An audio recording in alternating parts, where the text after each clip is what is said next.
మాజీ ఎమ్మెల్యే అయినటువంటి అబ్బాయి చౌదరి గారు 6 నెలలు మరి లండన్లో ఉండొచ్చి ఇప్పుడు వచ్చినప్పుడల్లా ఒక సమావేశం పెట్టడం కార్యకర్తలకి, వారికి మరి చెప్తున్నారు, నోటికి ఏదొస్తే అది మాట్లాడుతున్నారు. వాళ్ళు మరి 2019 నుంచి 24 దాకా చేసిన ఆగడాలు చెప్తే మరి 1 సంవత్సరం పాటు చెప్పినా సరే వాళ్ళు చేసిన దాడులు కానివ్వండి, వాళ్ళు చేసిన అరాచకాలు కానివ్వండి అన్నీ ఇన్ని కాదని చెప్పి తెలియజేస్తున్నాం. మరి మా ఇంటి మీద ఒక బీసీ యువకుడైనటువంటి వరకృష్ణ శ్రీరామవరం గ్రామానికి చెందినటువంటి వ్యక్తి ఫేస్బుక్లో ఒక పోస్ట్ పెట్టాడని చెప్పి మేము ఎందుకు పోస్ట్ పెట్టిన దానికి మీరు ఏదైనా ఉంటే కేసు పెట్టుకోండి, అంతేగాని అతన్ని కొట్టడానికి వెళ్తున్నారని చెప్పి మేము వెళ్ళి అడ్డుపడితే మీకేం పనిరా, మీరెందుకు వచ్చారని చెప్పి అక్కడ ఉన్నటువంటి నాయకులు మమ్మల్ని కొట్టి మళ్ళీ మా ఇంటి మీదకి వచ్చి మా కారు పగలగొట్టి, నా ఇల్లు పగలగొట్టి ఎంత విధ్వంసం సృష్టించారో ఆ రోజు అప్పుడున్నటువంటి ఎస్పీ గారు కూడా మరి మా ఇంటి దగ్గర రావడం జరిగింది.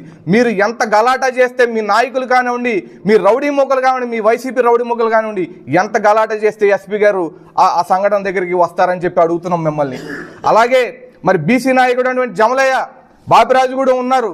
మరి వారింటి మీద మీరు దాడి చేసి వాళ్ళ ఇంట్లో వాళ్ళని భయభ్రాంతులకు గురి చేసి మరి మీరు 200 మంది పోలీసులను అక్కడ పెట్టుకుని మరి మీరు జీవి మీద కూర్చొని తొడగొట్టిన విషయం వాస్తవం కాదా అని చెప్పి నేను అబ్బాయి చౌదరి గారిని సూటిగా అడుగుతున్నా. ఆ రోజు మరి వారికి అండగా మా నాయకులు కార్యకర్తలు వెళ్తే వాళ్ళందరినీ కూడా మరి పోలీసులతో మీరు భయభ్రాంతులకు గురి చేసిన మాట వాస్తవం కాదా అని చెప్పి మిమ్మల్ని అడుగుతున్నాను అబ్బాయి చౌదరి గారు. మీరేమన్నారు 2019 ఎలక్షన్లప్పుడు మొత్తం ఐటీ హబ్ చేస్తా అన్నారు. మా ఒక్క ఉద్యోగం ఇచ్చారా? ఇంటికొక ఉద్యోగం, ఐటీ ఉద్యోగం, సాఫ్ట్వేర్ ఉద్యోగం తెస్తా అన్నారు. ఒక్క ఉద్యోగం ఇచ్చారా అని చెప్పి అబ్బాయి చౌదరి గారిని మేము అడుగుతున్నాం. అలాగే మా బీసీ నాయకులు అనేటువంటి మా సీనియర్ లీడర్ అయినటువంటి తాతా సత్యనారాయణ గారిని ఏ విధంగా మరి గాయపరిచారు, ఏ విధంగా ఆయన్ని చంపడానికి ప్రయత్నించారో మరి అందరికీ తెలుసు.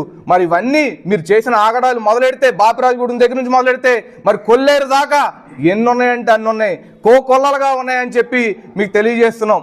మరి శ్రీరామవరంలో మా బీసీ బిడ్డ అయినటువంటి ఒక ఆడపిల్లని మీ వాలంటీర్ శివకుమారు, మీ సర్పంచ్ ఎవరైతే ఉన్నారో శ్రీరామవరం గ్రామంలో మీ సర్పంచ్ ఎవరైతే ఉన్నారో అతని అండ చూసుకుని ఆ పిల్లని మరి మోసం చేసి మరి ఆ పిల్లకి అత్యాచారం చేసి ఎంతో ఇబ్బంది పెట్టారు.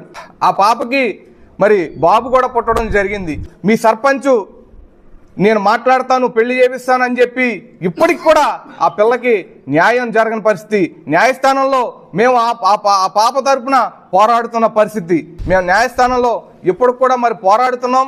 అలాగే ఎవరైతే మా ఎమ్మెల్యే ప్రభాకర్ గారి వ్యక్తిగత సహాయకులు శివబాబు అని ఉన్నారో మరి వారి మీద కూడా కిరాతకంగా మరి మీరు చేసే ఆగడాలకి, అన్యాయాలకి మరి వారు అడ్డొస్తున్నారని చెప్పి మరి ఆయన్ని కూడా కొట్టడం జరిగింది. ఎలా కొట్టారంటే మరి ఆయన తల మీద ఇప్పటికి కూడా ఆయన బాధపడుతున్న పరిస్థితి చూడండి. శివబాబు గారిని ఎంత ఇదిగా మరి గాయపరిచారో.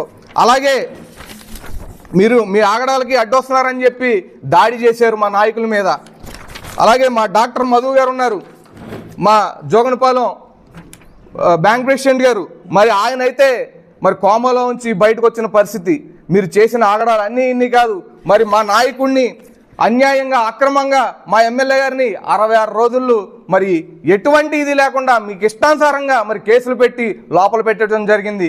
కానీ ఈరోజు మేము ఎస్పీ గారి దగ్గరికి వెళ్ళినా, మా నాయకుడి దగ్గరికి వెళ్ళినా, మా ఎమ్మెల్యేలు ఎంపీల దగ్గరికి వెళ్ళినా సరే మనది మంచి ప్రభుత్వం, మనం సమన్వయంతో ఉండాలి, మనం ఇవన్నీ చేయడానికి మనం వ్యతిరేకం అని చెప్పి మమ్మల్ని సమాయించుకొస్తున్నారు తప్ప మరి వారి మీద మీ మీద ఒక్క ఏగన్నా వాల్చిందా అని చెప్పి నేను మిమ్మల్ని అడుగుతున్నా.